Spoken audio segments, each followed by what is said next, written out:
Kalau ambil belah pihak perempuan, nanti dia akan bias pada pihak perempuan. Ambil yang tengah-tengah, supaya keadilan itu dapat berlaku. Tak ada yang boleh berlaku keadilan, terpaksa pergilah ke pejabat agama. Pejabat agama tak ada apa-apa kepentingan dengan lelaki dan juga dengan perempuan. Tak ada apa-apa kepentingan. Lelaki pun tak ada kepentingan, kat perempuan pun tak ada kepentingan.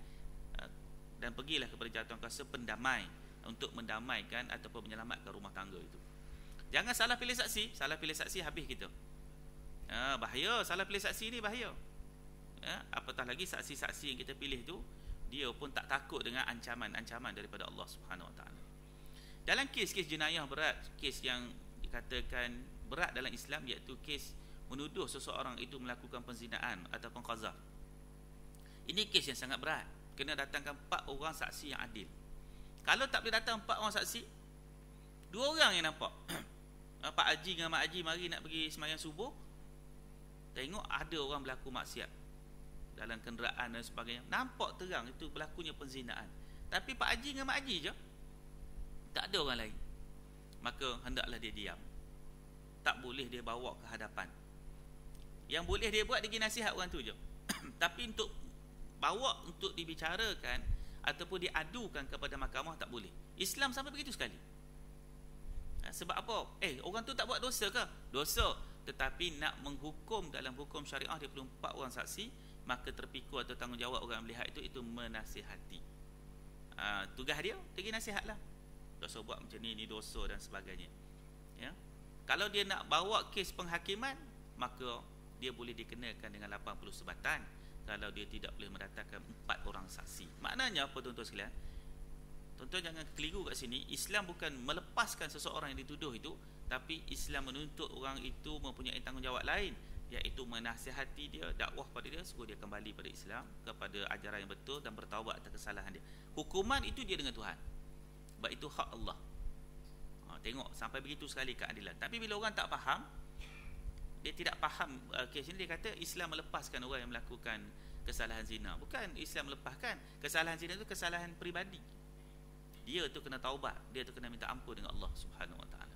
Tak perlu pun kita yang 2 orang je lihat nak mengambil tindakan yang kononnya untuk melaksanakan hukuman-hukuman yang disebut sebagai jenayah syariah hudud, ya. Baik. Ummatan wasata yang bermaksud umat sederhana dalam ayat 143 dalam surah Al-Baqarah. Wa kadzalika ja'alnakum ummatan wasata litakunu syuhada 'alan nas wa yakuna ar-rasulu 'alaikum syahida.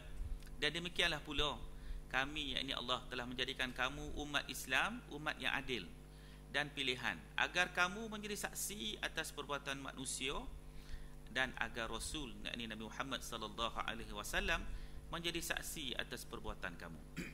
Kalimah tersebut telah ditafsirkan oleh Rasulullah sallallahu alaihi wasallam dengan makna adil.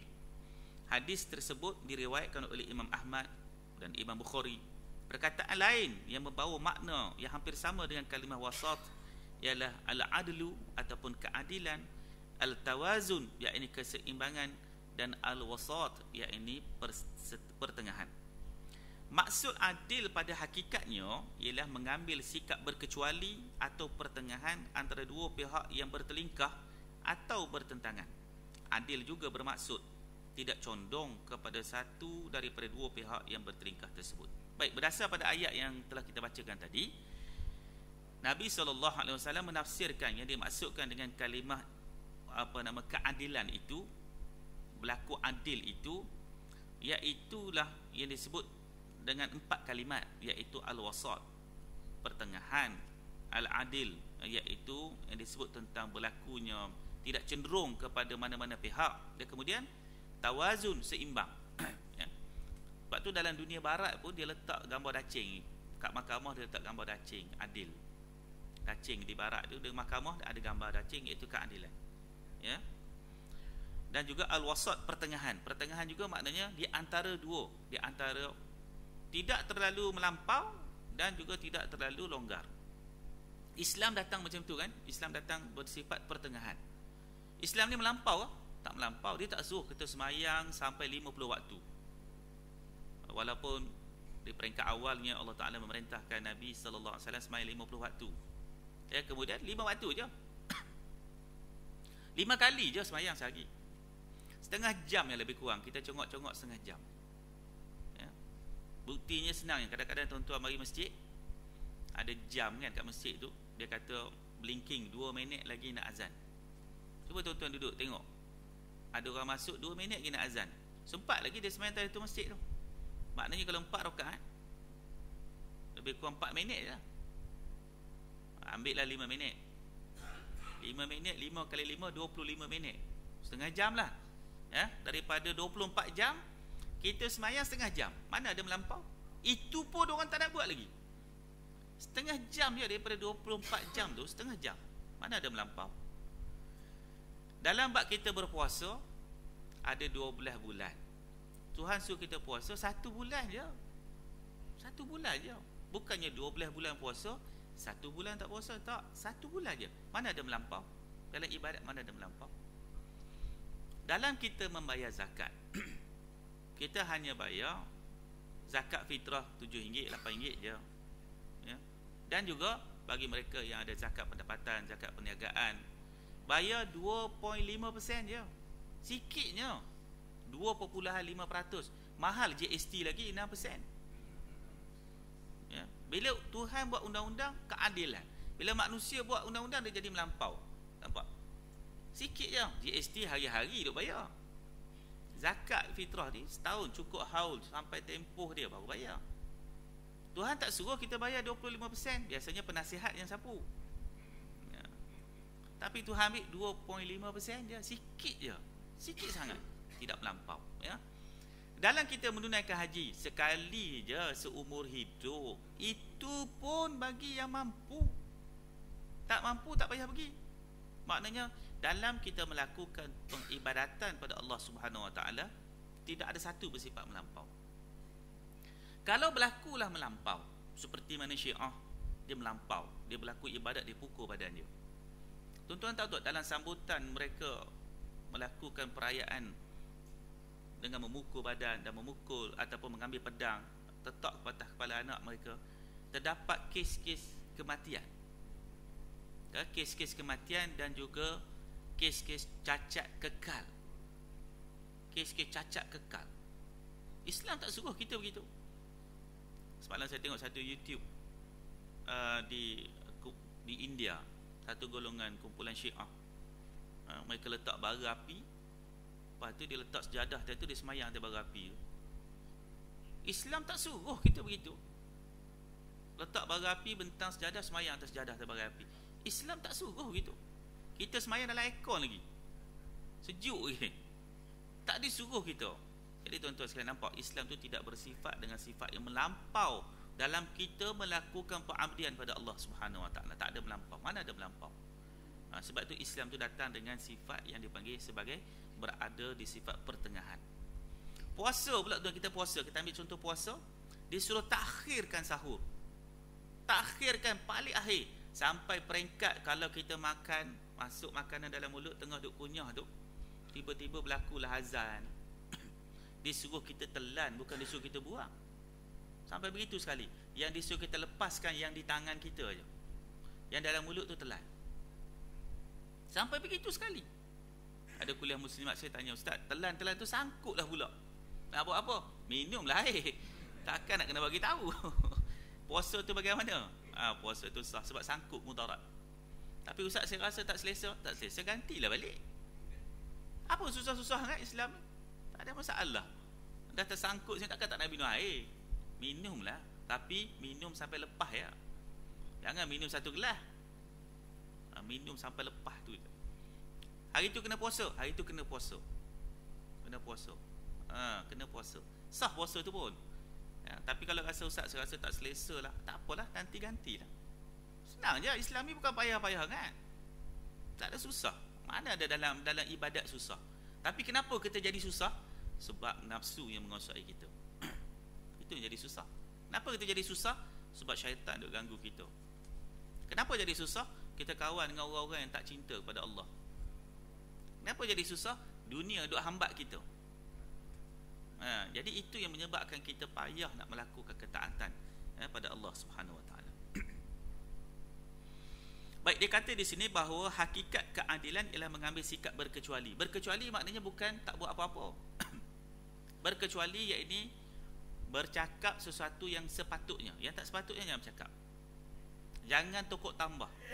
Bercakap benda yang tahu, yang tak tahu kita lepaskan diri kita.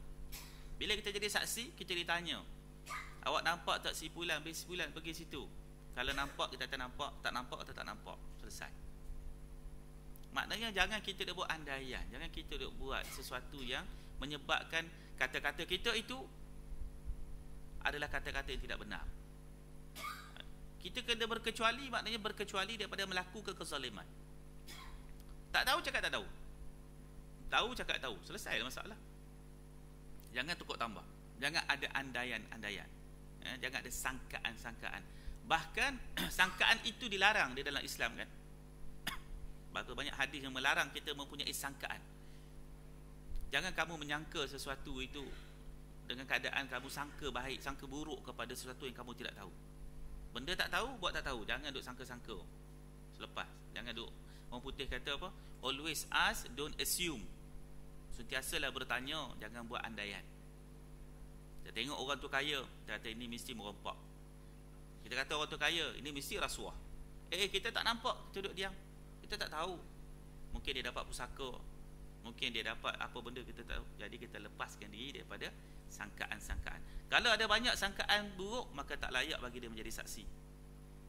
Sebab dia ada bias. Ada bias.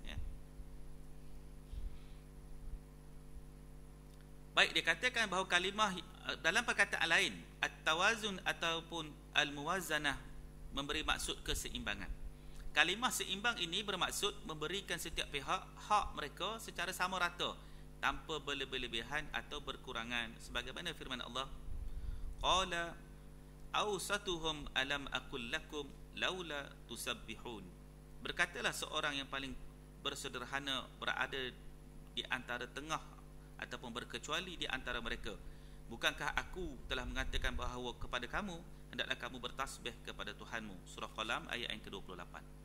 Para ulama tafsir berpendapat perkataan aswat ataupun orang yang berada di tengah dalam ayat ini bermaksud orang yang paling adil.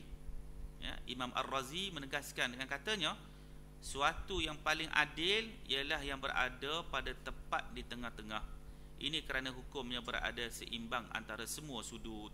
Tuan-tuan sekalian, bila disebut tentang at-tawazun, iaitu ataupun al-muwazanah, iaitu memberi maksud seimbang. Bila kita melakukan sesuatu yang bersifat sederhana, ia mesti bersifat seimbang. Tidak ada kecenderungan kepada mana-mana pihak, dan juga setiap orang ada hak untuk memberikan pandangan ketika penghakiman ataupun ketika perbicaraan. Orang yang dituduh berhak untuk mendatangkan kepadanya saksi-saksi dan hujah. Dia tak boleh ambil tindakan pada orang tanpa kita memanggil dia, tanpa kita panggil dia. Ini dia bagi keadilan. Walaupun kita tahu mungkin seolah-olah panggil dia ni buang masa je. Kan, kita rasa buang masa je panggil dia. Ni dia bukan nak cakap betul pun. Dia akan pusing, dia akan konar. Tapi tetap kita kena bagi pada dia peluang untuk dia menyatakan hujah-hujah dia. Kemudian baru boleh buat keputusan. Seseorang yang dituduh hendaklah diberikan peluang untuk membela diri. Itu hak dia untuk membela diri. Itu hak dia. Kita tak boleh lah tuan-tuan kita ambil, kita tengok statement-statement dia kat YouTube, statement-statement dia dekat ceramah, kita ambil, lalu kita buat keputusan, dia bersalah. Tak boleh lah. Kita kena panggil dia. Dia kena panggil saksi-saksi mendengar. Kita kena panggil, kena bentang, dia kena bagi hujah dia, dia kena bagi pandangan dia. Akhirnya barulah kita melakukan keputusan. Susah nak berlaku adil ni. Susah. Sebab itu hakim, kalau kita mengaji dalam bidang syariah, hakim ni berat, kedudukan dia berat, sangat berat. Sampai hakim tak dibenarkan pergi pasar. Kalau mengaji bab hakim tak boleh pergi pasar, sebab nanti dia pergi pasar orang tahu, oh dia ni hakim, kita bagi diskaun kat dia. Hakim tak apalah, kita bagi diskaun 50%. Tiba-tiba selalu duk pergi beli dia, orang tu dituduh dalam satu kes penipuan atau kecurian, dan kita jadi hakim dalam masa tu, maka kita akan bias. Dia ni selalu bagi diskaun kat aku dulu, hari ni aku bagi diskaun lah juga kepada dia. Hukuman diskaun. Jadi ini bahaya. Sebab tu etika kehakiman banyak nak kena jaga. Tak boleh nak duduk sangat dengan orang. Tak boleh ada kecenderungan. Bila dia nak menghakimi sesuatu, tengok orang yang dia nak hakimi siapa dia. Ada saudara mara dia ke, ada waris dia ke, ada kepentingan ke. Tak ada kepentingan, okey, dia jalan. Tapi kalau ada kepentingan, tak boleh. Masa perbicaraan dulu, dia hakim mahkamah tinggi. Masa rayuan, dia hakim mahkamah rayuan. Masa buat pula rayuan di mahkamah persekutuan, dia juga salah seorang hakim mahkamah persekutuan. Mana datang keadilan? Sebab duk naik pangkat sokmo dia. Menang kes ni naik pangkat, menang kes ni naik pangkat. Asyik jumpa dia je, memang tak ada keadilan lah. Maknanya ketika itu dia hendaklah menarik diri daripada menghakimi sesuatu yang dia telah bias. Kalau kita tengok kehakiman Islam, oh memang hebat, hebat. Hebat. Islam ni sangat menitik beratkan tentang keadilan. Suami isteri bergaduh pun kena ada keadilan, panggil orang tengah. Apatah lagi kes-kes jenayah, kes-kes berat, kes-kes yang melibatkan hukuman-hukuman yang disebut sebagai hukuman yang jenayah syariah, lagi lah berat. Jadi tuan-tuan, kita cubalah sedaya upaya dalam diri kita berlaku adil dulu. Dalam diri kita berlaku adil. Bila kita ada orang cerita tentang isteri kita, contoh orang kata, nampak isteri kamu tu pergi sana pergi sini, nampak dengan lelaki-lelaki lain. Sabar dulu. Kita kena dengar saksi-saksi lain. Isteri kita berjalan dengan siapa sebenarnya? Yang dok kata ada gambar datang kat kita tu, isteri kita dengan orang lain, siapa? Orang dok bawa cerita, rupanya adik ipar kita juga. Kita jangan cepat melenting. Dapat saksi dulu, tanya dengan isteri dulu, keluar dengan siapa. Ya. Ini benda-benda yang tuan-tuan, yang Islam ajar daripada kecil lagi, sampailah kes-kes yang melibatkan kes-kes yang besar, ya. Baik, ulama tafsir menyatakan bahawa perkataan pertengahan adalah juga dikata adil. Ya. Kita kena berlaku adil pada tubuh badan kita juga. Makan yang berpada-pada, adil lah. Tubuh badan kita bahagi 3 bahagian kan. Makan, ada makanan, ada minuman, dan ada apa tuan-tuan yang ketiga? Ada udara. 3. Adil lah tu. Tapi kalau duk penuh dengan makanan je, tu yang semput tu. Penuh dengan makanan ataupun penuh dengan air. Nanti nak masuk bulan Ramadan ni, dia pergi beli air tu, bawa balik daripada bazar Ramadan tu, air tebu, air soya. Tak makan pun, buka puasa tu duk tuang air je, pakat jadi kembung habis dah. Ya? Tak adil lah. Nabi suruh berlaku adil. Ada makanan, ada minuman, ada udara, baru boleh bernyawa. Penuh dengan makanan, tak jadi juga. Ataupun kosong je perut tu, tak jadi juga. Maknanya dengan tubuh badan pun kena berlaku adil. Tidur yang cukup. Jangan puasa kerja tidur je, tak adil maknanya. Kerja tidur je. Tuan-tuan tengok je bulan puasa ni, ramai orang tengah main tidur kat surau masjid. Konon nak dapat pahala tidur di masjid, tapi kerja tidur je tak jadi juga. Tidur je kerja, tak jadi juga. Tidak adil pada tubuh badan ni. Mesti berlaku keadilan, ya, keseimbangan pada tubuh badan. Baik, Imam Abu Su'ud pula berkata, perkataan al-wasat pada asalnya diletakkan bagi menunjukkan pada kedudukan pada garis pusat. Disebut tentang adil ni, Tuhan bagi tahu tentang keadilan ni letak dalam pada keadaan yang seimbang juga. Seimbang. Sampai Tuhan jadi kita tu, pusat kita tu daripada kepala sampai ke pusat sampai ke kaki sama panjang. Daripada pusat sampai kepala, pusat sampai kaki, itu pun titik dia, sebab dia panggil titik pusat. Tempat yang seimbang. Ya, seimbang kita tu.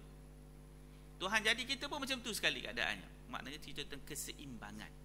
Ya. Baik tuan-tuan sekalian, balik nanti ukur lah, tak payah ukur sekarang. Perkataan itu kemudiannya diguna bagi menunjukkan satu sifat manusia yang mulia, iaitu sederhana. Ya. Bila disebut tentang perkataan yang mulia itu, dia menunjukkan sifat sederhana. Sederhana kita dalam semua hal. Semua hal sederhana. Makan sederhana, hidup sederhana, beribadat pun sederhana. Jangan melampau beribadat. Ya, sampai pukul-pukul badan tu melampau. Sembahyang sampai tak tidur, melampau. Puasa sampai tak nak buka, melampau. Itu semua sifat-sifat melampau. Islam tak bagi kita ada sifat-sifat itu. Marah pun berpada-pada. Mungkinlah hari pertama marah, hari kedua marah, ketiga marah. Takkan 30 hari duduk kerja marah ya. Biasalah dalam rumah tangga kan, kadang-kadang adalah masalah-masalah. Mungkin hari pertama marah, kedua marah, ketiga marah. Tapi lama-lama redalah kemarahan tu. Mana ada dalam rumah tangga marah 24 jam. Kahwin 30 tahun marah je. Ada ke? Ada perempuan kahwin dengan laki-laki kerja marah je? Tak ada. Cerailah. Tu jalan dia. Tak boleh dah keluar daripada masalah itu ajalah juga dia panggil bersifat sederhana lah. Tak boleh hidup. Ya, bila tak boleh hidup, jalan dia keluar. Tu je. Ya, baru ni ada seorang cikgu sekolah datang jumpa saya, yang mana dia filekan kes perceraian dengan suami dia. Dia tanya, kenapa cikgu nak bercerai? Dia kata, suami saya setahun lebih dah tak peduli, tak ambil tahu, asyik marah saya je. Dia kata rumah tak bersih, tak apa.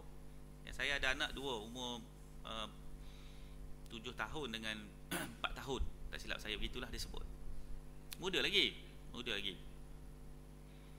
Jadi bila dia kata tengok pula, suami sekali dia tengok tab suami duk cakap dengan perempuan, bagi tahu dia nak ceraikan isteri dia. Dan dia dah ambil borang cerai semua. Jadi dia kata, ustaz, dah suami pun kata nak cerai saya. Setahun setengah pun dia tak peduli dah saya. Bila dia bawa anak-anak keluar, dia tak bawa saya. Bila anak-anak balik, kata kami keluar dengan anti. Ni apa hal? Banyaklah masalah. Jadi isteri pun kata, apa lagi guna ustaz? Dan suami pun dah tak minat dengan saya. Jadi saya pun file kes perceraian. Bila file kes perceraian, suami tak nak cerai pula. Rupanya ini dia panggil laki yang pandai gebang. Tahu gebang? Dia cakap dekat orang dia nak cerai bini tak bagus, bini apa. Bila bini bawa kes, dia takut bercerai. Sebab dia malu. Dia malu dengan perceraian itu. Lalu saya kata, habis apa berlaku di mahkamah? Mahkamah tetapkan 13 Jun ni kena jumpa Jawatankuasa Pendamai. Jadi apa keputusan puan? Saya tak tahu, saya tak tahu nak buat apa. Sekali fikir nak bercerai, tapi sekali fikir anak-anak. Suami duduk minta jangan cerai. Sekarang duduk mana? Sekarang duduk dengan mak, tak duduk dengan suami. Suami izin tak duduk dengan mak ni. Suami duduk panggil balik dia tu. Jadi puan kena balik sebab dia masih suami puan. Puan tak ada keputusan ni. Tapi ustaz, saya tak boleh duduk dengan dia. Habis nak buat apa sekarang ni? Saya kata kalau puan tak boleh duduk dia, puan kena beritahu kat suami, minta tempoh sampai 13 Jun ni nak duduk dengan mak. Sampai kes. Kena minta izin dia juga.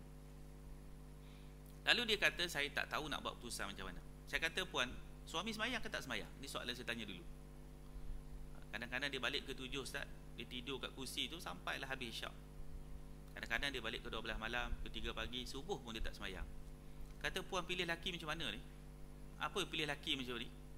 Perempuan ni kadang kena tegur je. Apa pilih laki yang macam ni? Dia kata, saya dapat laki ni, ada kawan recommend, kata dia baik, rupanya baik dalam inverted comma.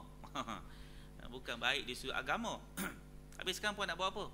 Saya tak tahu, serba salah. Ginilah, saya kata, boleh tak puan bagi dia peluang? Bagi dia peluang untuk dia berubah. Tapi bagi tempoh. Bagilah 9 bulan ke, setahun ke, suruh dia berubah. Tak semayang, tak ada tanggungjawab. Bukan tanggungjawab isteri untuk bersih rumah semua. Isteri bekerja, suami bekerja, rumah tonggang langgang. Tanggungjawab suami untuk mendapatkan pembantu untuk isteri. Itu tanggungjawab suami. Bukan kerja isteri, sepatutnya isteri pergi bekerja. Saya tanya, rumah beli tak? Suami saya tak bagi saya beli rumah. Habis duduk mana sekarang? Duduk quarters. Puan beli tak rumah? Saya beli juga. Saya gaduh-gaduh dia, saya beli. Dengan duit saya, dia kata. Tak apalah, elok tu beli lah tu. Ada suami yang tak tanggungjawab. Lepas tu kat luar tu dia cakap macam dia tu hebat sangat. Ya, banyak kes macam ni sekarang ni. Banyak kes macam ni. Saya nasihat dia, puan fikir masak-masak dulu. Puan fikir satu dulu, adakah boleh teruskan kehidupan dengan dia lagi? Itu fikir masak-masak. Kemudian baru fikir pasal anak. Balik fikir dulu. Dia fikir, betul juga ustaz, kesian kat anak saya. Sekali fikir kat anak kesian, bila fikir ke lelaki geram. Nanti dulu puan fikir puan boleh hidup lagi tak dengan dia.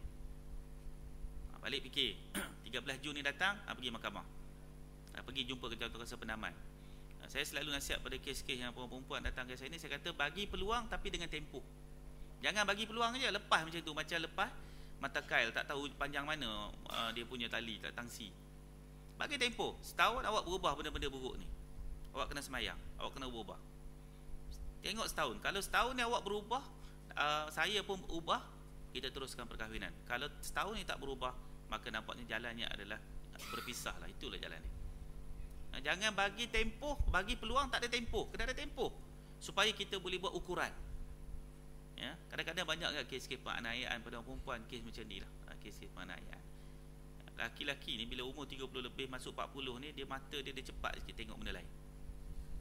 Umur 40 ni bahaya. 40 mata dia mula melilau, cari benda lain. Dia lupa dia ada tanggungjawab dalam rumah dia. Dia lupa ada anak dia. Bagaimana mungkin boleh tinggal isteri keluar dengan perempuan lain, bawa anak-anak. Anak balik cerita dengan Umi, Umi kami keluar dengan anti. Anti mana pula? Umi tak boleh ikut. Bila nak pergi berjalan, Umi tak boleh ikut. Mana boleh macam tu? Jangan dera isteri dengan emosi yang macam tu. Tak nak, lepaskan dia. Tak boleh hidup, lepaskan. Bahkan Nabi ajar begitu kan. Lepaskan isteri kamu. Lepaskan isteri kamu kalau kamu tak boleh dengan dia. Jangan kamu paksa dia. Jangan kamu dera emosi dia. Jangan kamu dera fizikal dia. Kamu tak boleh hidup dengan dia, tak boleh terima, lepaskan dia. Jadi tuan-tuan sekalian, ini benda-benda yang kita kena tengok dalam ajaran Islam. Islam ni dia bersifat pertengahan. Jangan menganiaya, jangan menzalimi, dan jangan tak pedulikan dia. Ambil jalan tengah. Tak boleh keluar, lepaskan. Islam begitu ya. Baik. Ini kerana sifat itu berada tengah-tengah di antara dua sifat buruk ataupun berlebih-lebihan pada satu pihak dan sifat mengabaikan di pihak yang lain. Sifat dikata pertengahan ialah sifat yang mengelakkan manusia ada sifat-sifat buruk. Duduk tengah-tengah ni. Bila kita duduk, sifat buruk pun tak ada. Bila kita duduk tengah-tengah, sifat melampau ataupun berlebih-lebihan pun tak ada. Ya? Dan begitu juga dia katakan dalam konteks hidup dalam masyarakat, sifat mengabaikan pihak lain. Sebab itu dalam Islam sangat menitik beratkan tentang persoalan berada dalam konteks pertengahan ataupun keadilan. Ya, bila kita hidup mesti ada sifat itu. Adil tak aku ni? Berlebihan tak kita ni? Melampau tak kita ni? Ataupun sifat buruk banyak sangat kita ni? Jadi sifat-sifat benda-benda tu kena fikir. Sebab itu kita doa, Rabbana zalamna anfusana wa illam taghfir lana wa tarhamna lanakunanna minal khasirin. Kita doa, ya Allah Tuhan kami, sesungguhnya kami ini termasuk di kalangan orang-orang yang telah melakukan kezaliman pada diri kami sendiri. Kezaliman itu lawan daripada keadilan. Kita berlaku zalim kan, tidur lama sangat, zalim kita. Makan banyak sangat, zalim kita ni. Kahwin banyak sangat, zalim kita ni. Banyak kahwin cerai. Zalim lah tu. Sebab tanggungjawab tak dapat dilaksana. Ada kes-kes begitu. Dulu saya mengaji, dulu ada jumpa orang-orang tok guru lama. Dia kata saya doa nak anak 22 orang. Dan Tuhan makbulkan doa saya, dia kata. Dia dapat anak 22 orang. Oh, macam mana dapat anak 22 orang? Dia kahwin si pertama, dapat anak dah banyak, dia kahwin 2, kahwin 3, kahwin 4. Tak cukup 22, dia cerai satu lagi, dia kahwin hak lain. Tak cukup 22, dia cerai seorang lagi, dia kahwin hak lain pula. Oh, itu tidak adil namanya. Itu yang buat tu tok guru tu. Saya sempat mengaji dengan dia. Sempat kecil-kecil mengaji dengan dia. Jadi dia sebut dalam kuliah dia, saya bersyukur dapat anak 22 seperti mana saya nak. Macam mana tu? Kahwin 4 tak cukup, anak lagi, cerai hak satu, kahwin seorang lagi, jadi 4 balik. Tak cukup lagi, jadi cerai pula, kahwin sama lagi. Oh, tak boleh gitu. Dia tidak boleh, tak adil gitu. Habis orang yang dicerai tu bagaimana? Akhirnya anak tok guru ni ditangkap kes kaluar. Dah anak ramai tak ada nak tengok. Tok guru duk ceramah merata. Tiap-tiap bulan penuh ada pondok lagi. Anak kena tangkap kes kaluar. Adalah anak-anak jadi ustaz, adalah anak-anak yang jadi setan. Sebab tak ada nak didik, tak ada nak perhati, tak ada nak tengok. Dah ramai sangat. Sebab itu Islam tu dia adil. Adil bagaimana?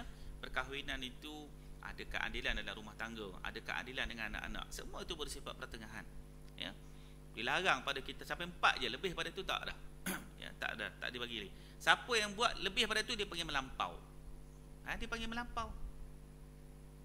Dia ada isteri tapi dia ada perempuan simpanan, melampau. Islam tak bagi, dia ada isteri seorang. Tapi kerana dia takut kat isteri dia tak berani kahwin, dia ada perempuan simpanan, melampau. Sebab Islam dia tak bagi melampau, dia suruh adil. Adil apa? Kahwin. Bila kahwin ada tanggungjawab. Bila kahwin ada tanggungjawab. Ada harta milik suami, ada hak isteri. Adil tak? Adil lah. Tapi kalau dia perempuan simpanan, dia mati, suami dia mati, dia mati, perempuan simpanan tu takkan dapat apa pun. Tak berlakulah keadilan. Awak tidak ada hak yang boleh dituntut di situ. Tapi kalau dia berkahwin, ada hak dia. Sebab tu Islam jaga sampai tahap tu sekali. Kita tak nampak benda-benda ni kan. Sebab tu jangan bercinta lama-lama sangat kahwin. Bila kahwin dia ada hak, ada tuntutan, ada keadilan yang perlu dilaksanakan. Sampai begitu sekali. Dalam masyarakat tu jadi pemimpin yang adil. Kita tengok Umar bin Abdul Aziz, diriwayatkan dalam sejarah, siang hari dia sibuk pemerintah, di malam hari Umar bin Abdul Aziz akan panggil para ahli ulama duduk dengan dia. Siang hari sibuk dah dengan urusan pentadbiran negara. Tak lama dia memerintah, sekitar 2 tahun lebih ya. Malam hari dia bagikan masa dia dengan para ahli ulama menuntut ilmu, mengaji. Dan diriwayatkan dia kata, pada malam hari Umar bin Abdul Aziz duduk bersama dengan para ahli ulama dan kami sentiasa menangis bersama-sama. Kenapa menangis? Ketika aku duduk dengan para ahli ulama, mereka berceritakan kepada aku tentang kematian. Hidup di atas dunia ni, sibuk siang hari dengan urusan dunia, pentadbiran, pergi tengok rakyat dan sebagainya. Di malam hari ingat pada Allah bahawa semua yang dibuat di siang hari itu akan dipertanggungjawabkan di hari akhirat. Yang nak masuk alam akhirat ialah bertemu dengan kematian dulu. Kata Umar bin Abdul Aziz, aku menangis bersama dengan para ahli ulama bila mana diceritakan kepada aku tentang kematian. Bagaimana nak bertemu dengan kematian, apa nak jawab? Bagaimana nak berdepan dengan Tuhan? Tengok, ada masa dia bagi dengan manusia, ada masa dia bagi dengan Tuhan. Pun adil. Itu juga disebut sebagai sifat yang pertengahan. Jangan masa duk bagi ke manusia je. Bagi kat manusia je masa. Dengan Tuhan tak ada masa. Habis duk kerja dunia. Makan paginya di Bandar Baru Bangi, makan tengah harinya di Tokyo. Makan malamnya di negeri lain. Esok subuh ada balik ke sini. Projek sana, projek sini, terbang sana, terbang sini.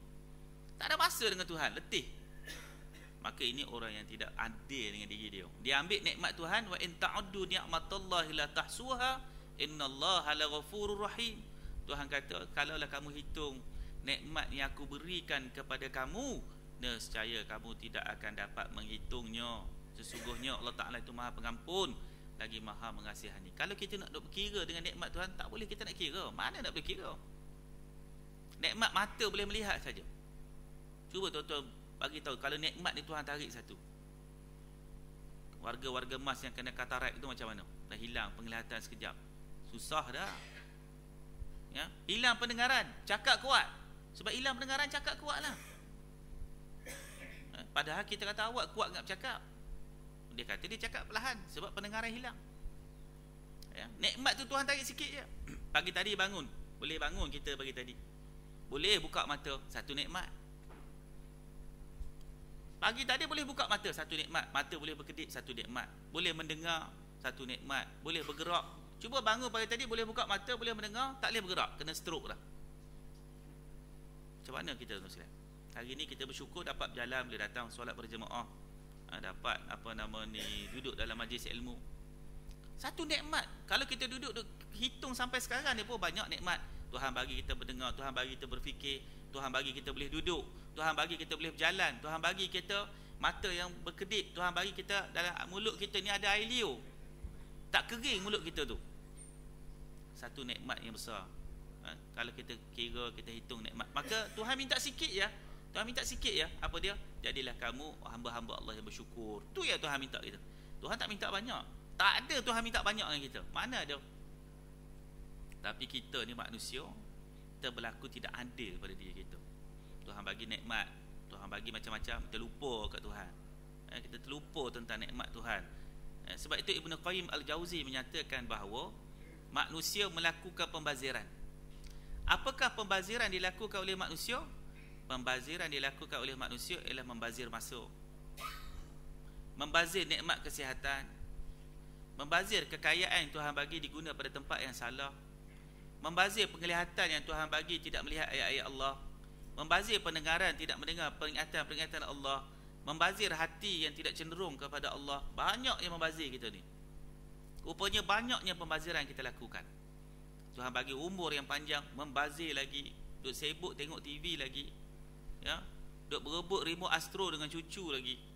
Sampai keluar rumah tertinggal handphone, bawa remote Astro lagi bawa keluar. Sampai begitu sekali lekatnya tangan kita tu dengan dunia. Ya. Dah tua-tua duk sibuk duk layan lagi kilauan emas lagi. Dah tua-tua duk tengok lagi Maharaja Lawak lagi.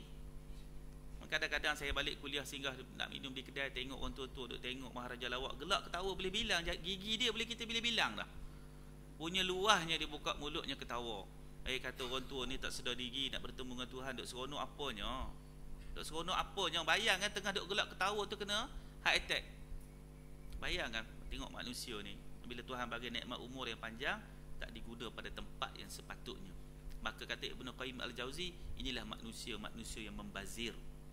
Hidupnya penuh dengan pembaziran. Hidupnya penuh dengan keadaan lupa pada Tuhan. Nikmat Tuhan bagi, dia lupa. Satu yang Tuhan bagi, dia tak ingat. Maka inilah manusia yang hidup dengan penuh pembaziran. Dan membazir itu adalah sifat syaitan. Itu tu kita peringat diri kita, sentiasa peringat, jadilah orang yang adil dengan diri kita, dan jangan jadi orang yang menzalimi diri kita sendiri. Kerana Tuhan tidak pernah sekali menzalimi kita. Tak pernah. Kita kena ingat, Tuhan tak pernah zalim. Bila kita diberikan ujian, bukan kerana Tuhan zalim, Tuhan nak uji kita. Bila Tuhan bagi kita musibah, bukan kerana kita ini dilakukan dengan sifat kezaliman, tapi Tuhan nak angkat kedudukan kita. Ada masalah, bukan tanda Tuhan melakukan kezaliman pada kita. Baik tuan-tuan sekalian, saya berhenti di situ. InsyaAllah ada masa lagi kita sambung lagi bab sederhana bermaksud istiqamah dalam pengajian kita akan datang. Ada apa-apa soalan tuan-tuan sekalian?